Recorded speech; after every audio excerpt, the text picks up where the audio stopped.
Oh, they're done. And they're beautiful. Oh, I'm so glad. They turned out well. This is the most fragile rock I've ever cut or polished. Let's see how we did it.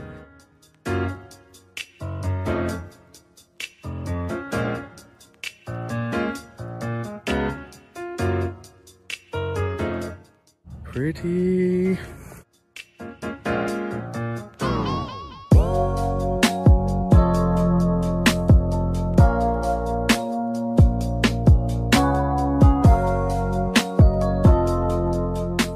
As always, before I start using my tile saw, I like to run a red brick through the blade.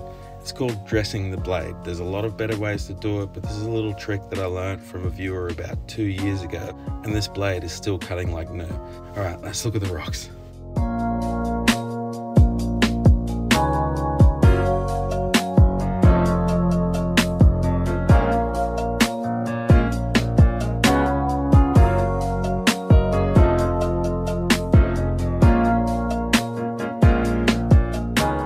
Now, the reason why I've chosen the rocks I have today is because I feel like they will showcase exactly what the tile saw is capable of. It's so much more than cutting. There's grinding, there's smoothing, a lot of things that will help you prepare your stones for polishing.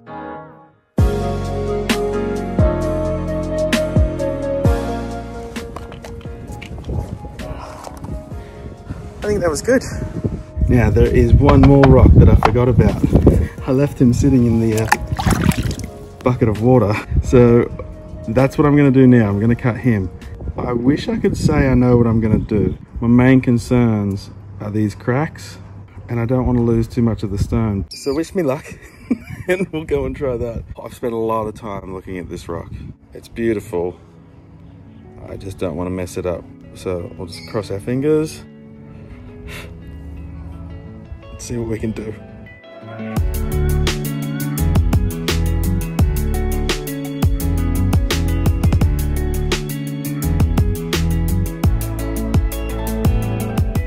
Number one rule in lapidary is choose rocks without fractures. To me, adhering to that rule, I've chosen this rock. A rock full of fractures, but I wanted to see what was inside. Because of all those fractures, you're going to see chips fly out, just like this example here. Because of all the chips flying out, I had to make extra cuts. But the thing is that it ended up having a kind of cool shape.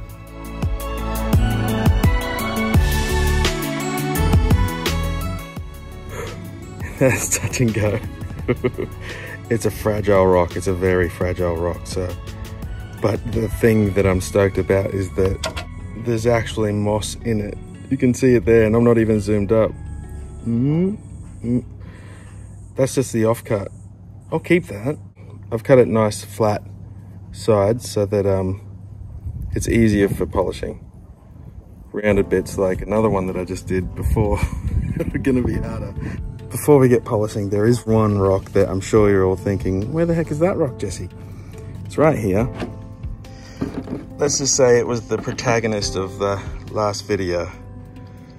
The mossy, agate, crystally thunder egg with waterline and good times all within it. There are some rocks that you just don't cut until you're ready. And I'm not ready to cut this. It deserves a bigger saw to get a face on there and a little bit more time thinking about exactly what I want to do with it. But I had to show it because everyone loved it. I love it. I've never found something like that. So for now, I apologize, but we won't be doing anything with that. We'll just sort of set it. We'll set it with the, yeah, we'll set it there so it's still got its rings. How about we look at the cuts first and then we'll talk about which ones I'm polishing. That's a good idea. My good friend, the rhyolite. Oh, rhyolite comes in so many different forms, or not forms, but mixtures maybe, and different things that have affected how hard it is, or you know what colors it has, all that sort of stuff. But anyway, cut this one and it's stunning.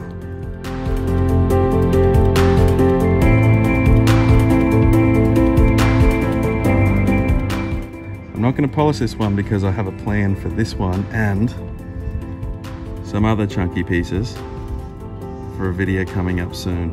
But that video, Theo might be able to talk more about it. I'm sure you'll hear about it very soon. By Theo, I mean Theo Kellison. This guy is a rock wizard. The things he creates are just way beyond anything I could even think of. He's created a challenge called the Maker's Challenge. I'm going to leave a link on the top right here to his video to explain it better.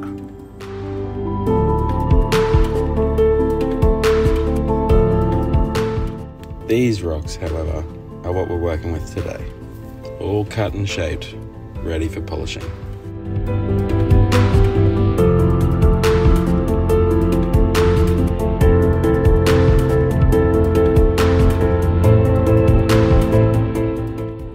Alright, so next time you see these friends,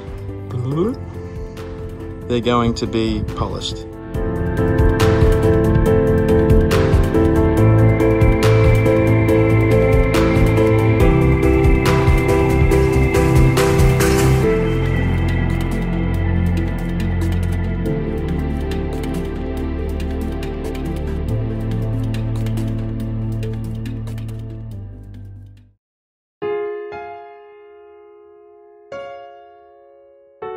This primitive method of polishing is one of my favorites because having the sander polisher on my lap means I'm able to tilt it with the polishing pads and see what connection I'm making with the stone, especially for curved pieces. The way it works is you use one pad at 50 grit and you work your way all the way up to 3000 grit. If you want to know the ins and outs and how to do this properly, I'll leave a little link to a video I've done before. But basically, you dip the stone, run it on the pad, check for scratches, and Bob's your uncle.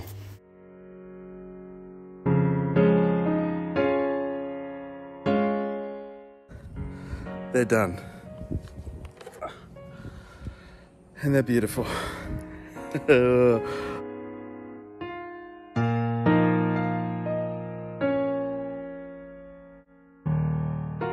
Let's look at this one.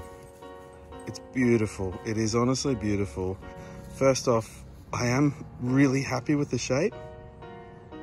And it's got some stunning moss in there. I'll hold it up to the sun. You can see it through there. Look at that moss. Now, the cracks in it, this is not a piece you would use for lapidary. You right down then? This is more of a challenge for myself, I guess. I found this rock. Look at that. And instantly fell in love with it, wondering what it was. Huh.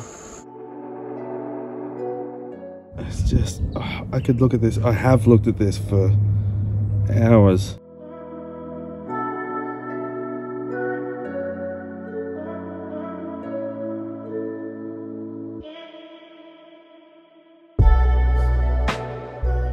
Pretty one. It's one of my favorites actually, and it just feels nice to hold. I know that's weird, but yeah, like I said, this looks better at night time, so I'm going to include some night shots. You can see, you can just see the light coming through and catching those.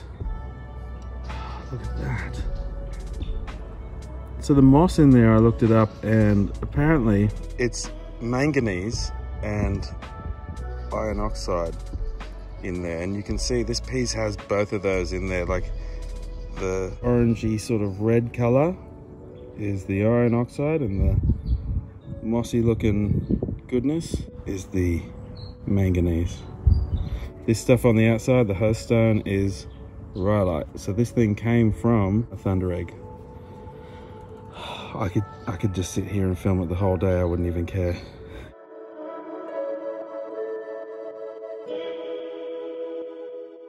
Let's go with this guy. This was a stone I found, and I find a lot of them that I've never taken home. They look like that on the outside. I'm guessing it's in basalt. And in the video where I found it, people said that it could be chrysocolla, Australian chrysocolla. I don't know for certain. It's very low grade stuff. So I'm gonna leave it up to you guys. what you think that is, but it's pretty. The chalcedony bit in there took the best polish, and the rough bits of the basalt didn't, and that's just because of the hardness of those stones. It's a beautiful one, I love it. Let's go with this guy. He's just your standard carnelian, sorry, not just.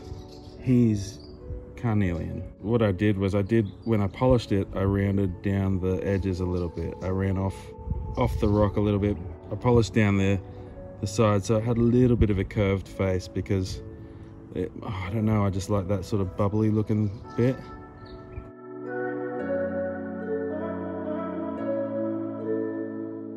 Let's go with this one. Not Block Your Ears Rock, not my best one today, but it's still beautiful. This is in rhyolite, real degraded rhyolite, very old stuff. It has crystal vug in there of white quartz, but around the edge is a little agate line, and you can see it's taken a better polish than the rhyolite around here. Now those aren't scratches, it's just the way the rhyolite tried to polish.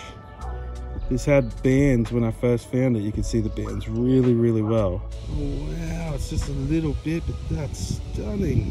But through polishing, whatever was making them stand out, the white material, was only surface deep, or it only went into a certain amount. I love this one. It's a little chip of a thunder egg. That's all rhyolite that is backed on with some red rhyolite, and then it goes from like a little light blue, there's little white bubbly looking things, a couple of bands in there, some cracks. It looks pretty, and then Buddings. Oh, I ran into trouble, and trust me, I tried to work that down. The way I did this on the saw was just to use the saw grinding it, so I didn't actually cut this, but it's pretty, flaws and all. It would be better without the cracks, but you get what you get and you don't get upset. Last one. This one here. It's got quartz crystals in there, and as you polish, they pop out. You can see those bands going through there. And what I did was, on the back where it was rough, I tried to get down to the light blue layer that you're seeing there. Kind of turned out cool. Now, polishing curved pieces like this is really, really hard on any flat surface. You just got to work at it and keep checking the stone when it's dry.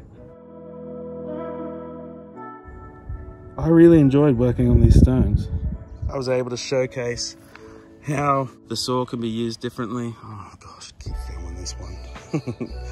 And also different ways of polishing. It's the ghetto way of polishing. This one's my favorite though. All right, I'm gonna leave it at that. And thank you so much for everything. I can't believe I still get to do this and have people enjoy it. So thank you. We'll see you 2 weeks time for Makers Challenge. Check that out too. Theo Kellison, link in description. Buh.